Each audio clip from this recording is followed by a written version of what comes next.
Pontius Pilate stands on a stone platform outside the Praetorium in Jerusalem, washing his hands in a basin a servant holds steady for him. The crowd below is loud enough that he has to raise his voice to be heard. He has already said, twice, that he finds nothing wrong with the prisoner standing beside him. It doesn't matter. Someone in the crowd has just used a phrase that changes everything. If you release this man, you are no friend of Caesar. And the governor's face shifts. He is not afraid of the crowd. He is afraid of a letter reaching Rome. Pontius Pilate has full military authority over this province, and he is about to make his decision based on what one distant, aging emperor might think if a rumor reached him. That's the strange thing about the political world the New Testament was written inside. It runs top to bottom, from a tetrarch in Galilee all the way to Caesar's palace, and every ruler in it is afraid of the one above him. 15 of them appear by name across the Gospels and Acts, and if you trace the thread connecting all of them, you find something none of them saw coming. By the time this story begins, the Mediterranean world has already been Roman for a long time. Augustus has spent decades turning a republic torn apart by civil war into something new, an empire held together by roads, legions, taxation, and one very simple rule. Everyone answers to someone, and eventually, everyone answers to Rome. Part of how Augustus held that empire together was language, the language of propaganda, carved into stone across the provinces. Inscriptions from this period describe Augustus's birthday as good news, using a Greek word, euangelion, that later becomes the word Christians use for gospel. Roman coinage and official monuments referred to him as son of the divine Julius Caesar, and in some regions simply as savior of the world. None of this appears in the New Testament directly, and it shouldn't be overstated into more than it is. This was standard imperial titulature applied to emperors across this era, not a secret code the gospel writers were consciously reacting to line by line. But it's worth knowing as background, because it means the announcement to a group of shepherds outside Bethlehem, "I bring you good news of great joy, a Savior," was landing in a world where those exact words already belonged to Caesar. The same vocabulary, a very different birth. Judea does not fit neatly into Rome's system. It never has. The land is small, the religion is stubborn, and the people have a long memory of kings who were their own. So Rome does what it often does with difficult territories. It doesn't govern directly if it doesn't have to. Instead, it finds a local strongman willing to keep the peace, collect the taxes, and answer for any trouble. That man is Herod, not a descendant of David, not even, by strict reckoning, fully Jewish, an Idumean, installed by Rome, who has spent over 3 decades building his position and his paranoia, one eliminated rival at a time. By the final years of his reign, Herod the Great is dying, and everyone around him knows it. He has already executed members of his own family on suspicion of plotting against him. The temple he rebuilt is one of the architectural wonders of the region, a building project so vast that construction was still ongoing when Jesus was an adult. The fear he rules with is just as real as the buildings.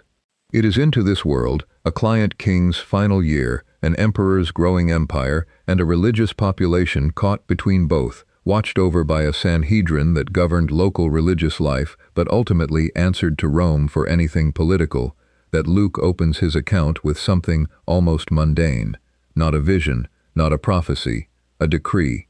Caesar Augustus wants a count of his empire, and that decision, made in a palace hundreds of miles from Bethlehem by a man who will never know the name Jesus, is where the collision begins. Luke tells us plainly what set the story in motion. In those days, a decree went out from Caesar Augustus that all the world should be registered.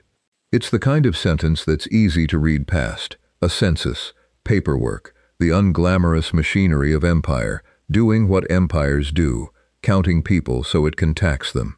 Nothing about this decree has anything to do with Judean prophecy. Augustus isn't thinking about Bethlehem. He almost certainly doesn't know it exists.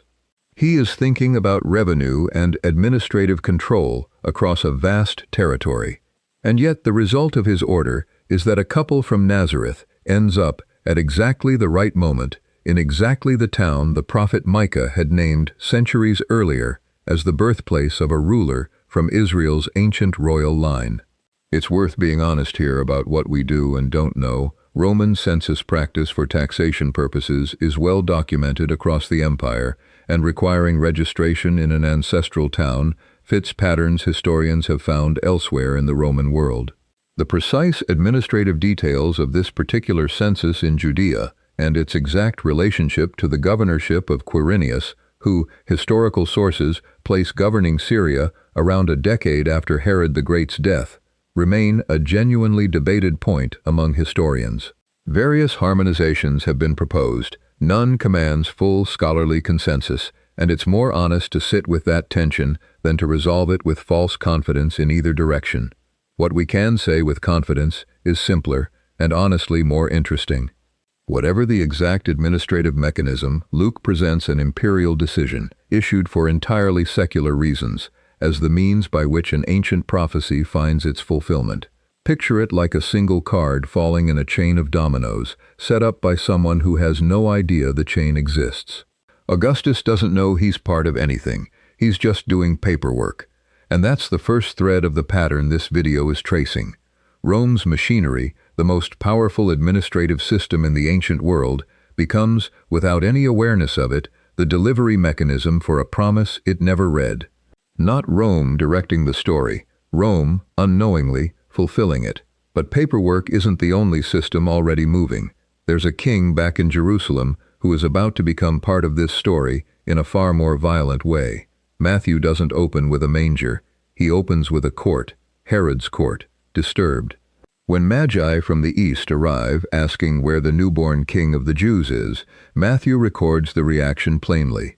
He was troubled, and all Jerusalem with him. Notice what's not troubling him. It's not a theological question, it's a political one. Herod has spent his entire reign eliminating anyone who might have a claim to his throne, including his own sons. A rumor of a rival king isn't background noise to a man like this. It's the only kind of news that matters. What follows is Herod quietly extracting information from the Magi, and then, when they don't return to report back, ordering the deaths of every boy in Bethlehem 2 years old and under. It's a small-scale, local horror.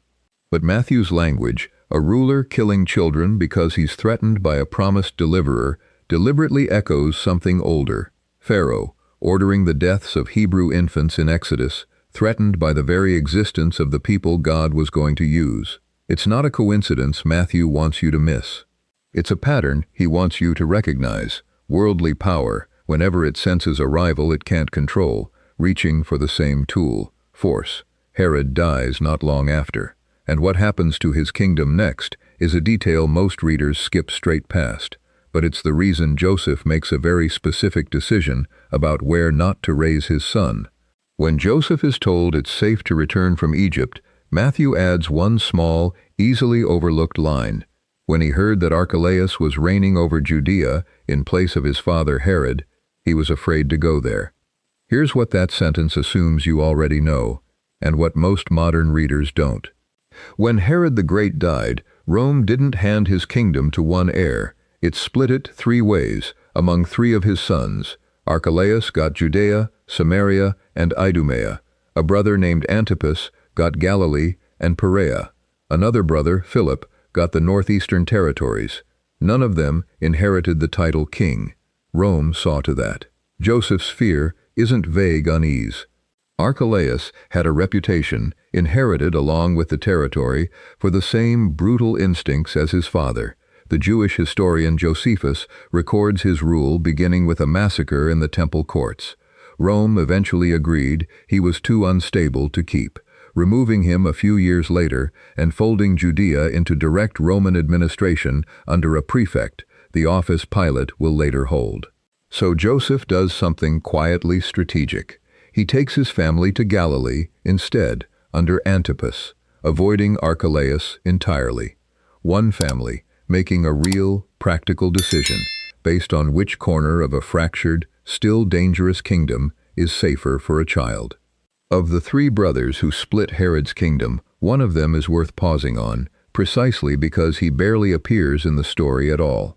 Philip, ruling the territories northeast of the Sea of Galilee, is the one Herodian son historical sources describe as measured and stable, a ruler who kept his territory quiet for decades. He rebuilds a city near a spring at the foot of Mount Hermon and names it Caesarea Philippi, his own name attached to Caesar's, a small monument to exactly the kind of loyalty every ruler in this story depends on for survival. It's easy to skip past Philip entirely, since he does nothing dramatic. But it's worth knowing his name, because years later, it's in the region bearing his name, far from Jerusalem and Herodian politics, that Jesus asks his disciples the question the entire Gospel of Mark has been building toward. Who do you say that I am? And Peter answers, You are the Christ. The most quietly loyal of all the Herodian rulers unknowingly gives his name to the ground where the identity of the true king gets spoken out loud for the first time. The kingdom, meanwhile, stays in pieces. And 30 years later, when Luke wants to tell you exactly how many pieces and who controls each one, he does something almost nobody else in ancient popular writing bothers to do. He opens the ministry of John the Baptist like this: in the 15th year of the reign of Tiberius Caesar, Pontius Pilate being governor of Judea, and Herod being tetrarch of Galilee, and his brother Philip, tetrarch of the region of Iturea and Trachonitis, and Lysanias, tetrarch of Abilene. 5 names. 5 specific offices, in 2 sentences. Luke doesn't just name people, he gets their titles exactly right. Antipas, Philip, and Lysanias are each called tetrarch, a Greek term literally meaning ruler of a fourth part, used by this period more loosely for any ruler of a smaller, subordinate territory, distinct from king. Pilate is hegemon, governor, a broad but appropriate term for a Roman provincial administrator. This isn't loose storytelling. It's the vocabulary of someone who understands how Rome's provincial system is organized down to the smallest territory.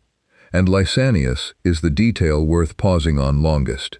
For a stretch of modern scholarship, some historians pointed to Lysanias as evidence Luke had invented a ruler. No other record of a Lysanias governing Abilene in this exact period seemed to exist. Then, inscriptional evidence came to light, confirming exactly that, a Lysanias, ruling that territory in that window of time. It's a small thing. A minor tetrarch of a minor territory, hardly the kind of detail anyone would fabricate for dramatic effect. But it means that when Luke stacks 5 rulers into 2 sentences before introducing a wilderness prophet, he isn't padding the narrative. He's placing the story on a timeline his contemporaries could check against public record. 2 of the 5 names on that list, Antipas and Pilate, are about to become the most dangerous rulers in this entire account. Antipas, tetrarch of Galilee, has done something scandalous even by Herodian standards. He has married Herodias, his own brother's wife. John the Baptist says so publicly. Mark records the confrontation plainly. John had been telling Antipas, "It is not lawful for you to have your brother's wife." What's easy to miss in the retelling is that Mark also says Antipas actually feared John, knowing he was righteous, and heard him gladly. Antipas isn't a simple villain here. He's conflicted. He likes listening to this man. He just isn't willing to lose face in front of his own banquet guests when Herodias' daughter asks, at his own drunken promise, for John's head on a platter. It's not really about John anymore at that point. It's about a public vow Antipas is too proud to break. Look at the shape of what's happening across this family. Herod the Great, killed to protect a throne from a threat that was still an infant. Now his son kills a grown man for the much smaller reason of not wanting to look weak at a party. Same bloodline, same instinct. Protect the image of power, whatever the cost, whoever is standing in the way of it. That instinct doesn't stop with Antipas. Years later, this same tetrarch reappears at the most consequential trial in the New Testament. When Pilate learns Jesus is from Galilee, under Antipas's jurisdiction, he sends him over, and Luke notes, almost in passing, that Herod and Pilate, who had previously been enemies, became friends that day. 2 rulers, each trying to hand responsibility for an inconvenient decision to the other, ending up allied in the process. Antipas mocks Jesus and sends him back. Nothing is resolved. The responsibility simply keeps moving from one frightened ruler to the next. And it's about to land, fully, on a Roman governor with his own version of the exact same fear. There's another small moment worth noticing before the trial reaches its end, the scene where Jesus is asked whether it's lawful to pay taxes to Caesar. His questioners bring him a coin, almost certainly bearing Tiberius's image, and an inscription naming him High Priest and Son of the Divine Augustus. Jesus asks whose image is on it, and when they answer Caesar's, he says, "Render to Caesar the things that are Caesar's, and to God the things that are God's." It's a brief exchange, but it rests on an idea that runs all the way back to the opening chapters of Genesis, that human beings themselves are made in the image of God. The coin belongs to Caesar because his image is stamped on it. The question left hanging in the air, never answered directly, is what belongs to the one whose image is stamped on every person standing in that crowd, Caesar included. By the time Jesus stands in front of Pontius Pilate, the charge against him has shifted from a religious accusation to a political one. And it's the political version that finally moves Pilate. John records the crowd's decisive line, "If you release this man, you are not Caesar's friend." Pilate has already said, more than once, that he finds no basis for a charge against Jesus. He isn't confused about guilt. He's afraid of a report.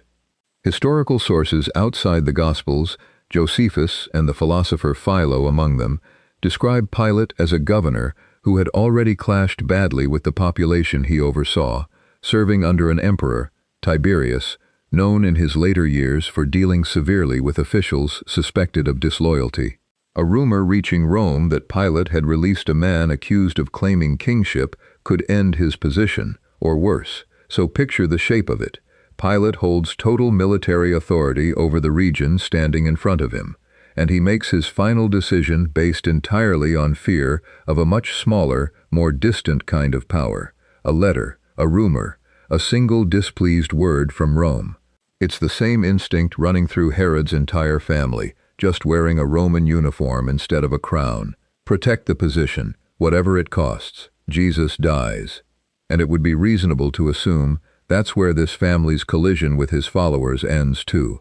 It isn't. Years later, in Acts, a new ruler steps forward, Herod Agrippa I, grandson of Herod the Great. Rome has restored to him something none of his relatives managed to hold, nearly the whole of his grandfather's original kingdom, reunified under one man. Luke tells us plainly what he does with that power.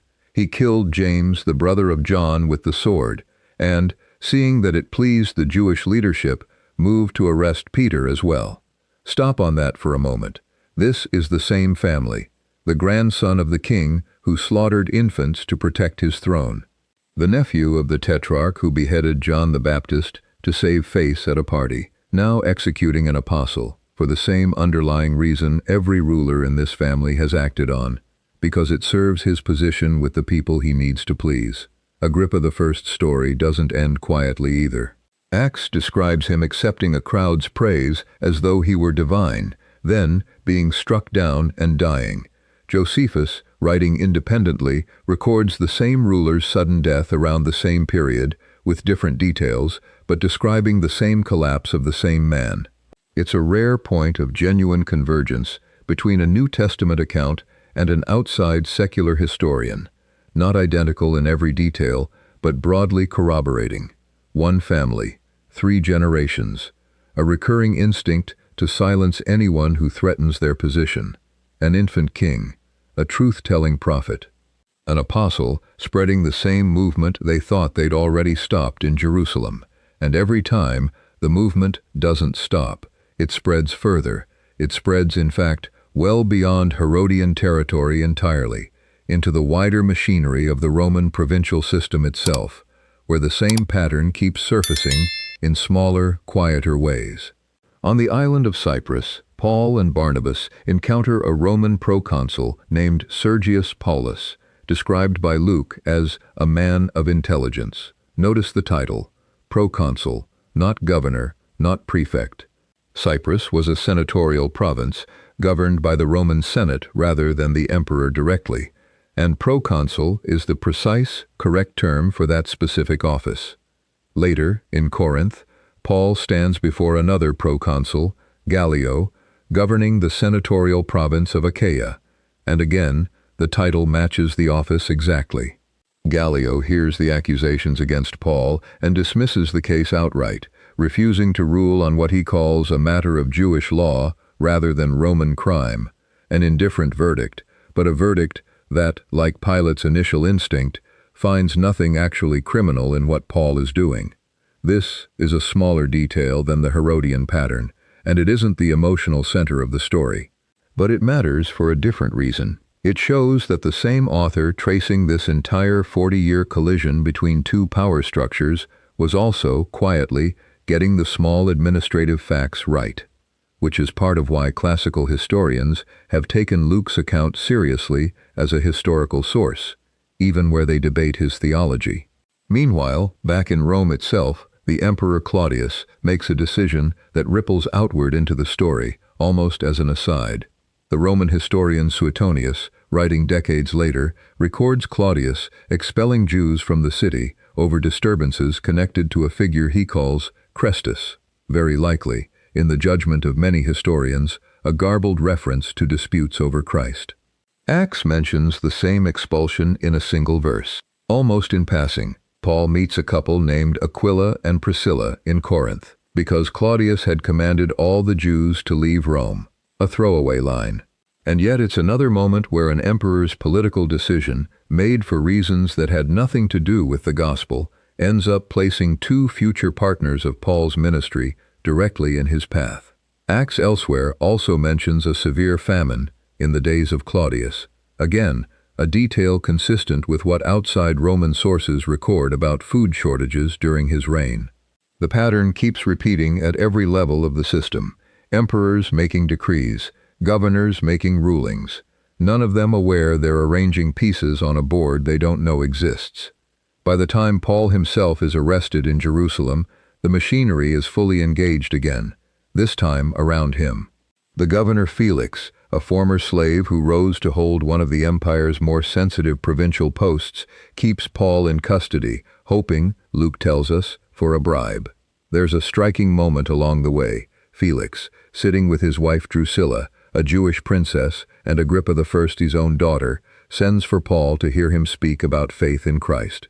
Paul reasons with them about righteousness, self-control, and the coming judgment, and Felix, Luke says, became alarmed and told him to leave, for now. It's a small, human flicker of the same thing that will later happen more fully with Agrippa II, a ruler standing close enough to the truth to feel unsettled by it and choosing, for the moment, to send it away. Felix leaves Paul in prison for 2 years, unwilling to release him for fear of angering the Jewish leadership. It's the same calculation Pilate made, dressed in slightly different clothing. Not conviction, political convenience. Felix's successor, Festus, inherits the case and doesn't know what to do with it either. There's no clear charge Rome would recognize, and yet releasing Paul risks exactly the kind of local backlash every governor in this story has feared. So when King Agrippa II, Agrippa I's son, the last ruler of this entire Herodian line, arrives on a state visit with his sister Bernice, Festus essentially asks him for help writing the official report. Ancient Roman sources outside the New Testament hint at scandal surrounding Agrippa and Bernice's relationship. The biblical text itself says nothing about it and simply presents them together as visiting royalty, so that's worth noting as background color rather than something the text itself comments on. Paul is brought in one more time in front of a king who, unlike the Roman governors around him, actually knows Jewish law and messianic expectation intimately.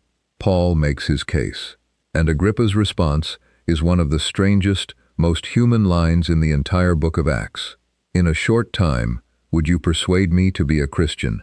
Sit with that for a second. This is a descendant of Herod the Great, the same bloodline that tried to kill Jesus in a manger, that beheaded John the Baptist, that executed the Apostle James, and he's standing close enough to the truth of the gospel that he has to talk himself out of it, out loud, in front of a room. Here's where the pattern locks fully into place. Trace the verdicts. Pilate, standing over Jesus, "I find no guilt in him." Festus and Agrippa, standing over Paul, reach almost the identical conclusion. This man is doing nothing to deserve death or imprisonment. 2 trials, 2 innocent men. 2 Roman-aligned courts arriving at the same verdict, not guilty, and both times it changes nothing about what happens next. Jesus is handed over anyway. Paul, despite his innocence, has already invoked his right, as a Roman citizen, to appeal directly to Caesar. So to Caesar he goes. This isn't a coincidence of storytelling. Luke wrote both halves of this account, the Gospel and Acts, as one continuous work, and scholars have long recognized how deliberately he builds Paul's trials to echo Jesus's. The same ruling family, 1 generation later, hearing the same message, reaching the same verdict, arriving at the same practical outcome. It's one of the clearest structural patterns in Luke's writing, not a stretch reading imposed from outside. Paul's appeal sends him, in chains, to Rome. And that word, appeal, is not incidental. It rests on a real legal right, provocatio ad Caesarem, the right of a Roman citizen to have his case heard by the emperor himself. It's the kind of legal detail that could sound like dry procedure. Instead, it becomes the mechanism that puts Paul in the capital of the empire, under house arrest, but able to receive visitors and teach freely, exactly where the risen Jesus had told his followers the gospel needed to go, to the ends of the earth.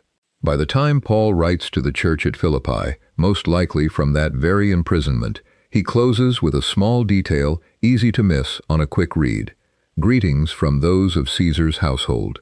The emperor by that point is Nero, never named directly anywhere in the New Testament, but unmistakably present as the Caesar behind these final chapters.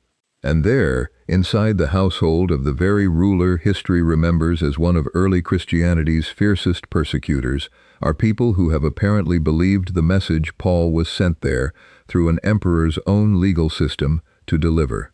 That's when the real shape of the whole story comes into view. Every ruler in this account has real power, executioner's power in some cases, and every single one of them, without exception, ends up standing next to the truth and still not controlling it. They can end a life. They cannot end the story. Agrippa comes closer to admitting it out loud than any of them, almost persuaded. And even that isn't enough to change what he does next. He sends Paul on to Rome anyway, to stand, eventually, before the very emperor whose own household, by the end of the story, has already been quietly reached by the thing Rome kept trying to stop. Now start at the beginning again, and look at it all at once. A decree, signed by a man who never once thought about Bethlehem. A dying king, so afraid of a rumor that he kills children to be sure. A splintered kingdom, divided among sons who inherit their father's fear along with his land, except for one, quietly stable, who ends up giving his name, without knowing it, to the ground where Jesus' identity is finally spoken aloud.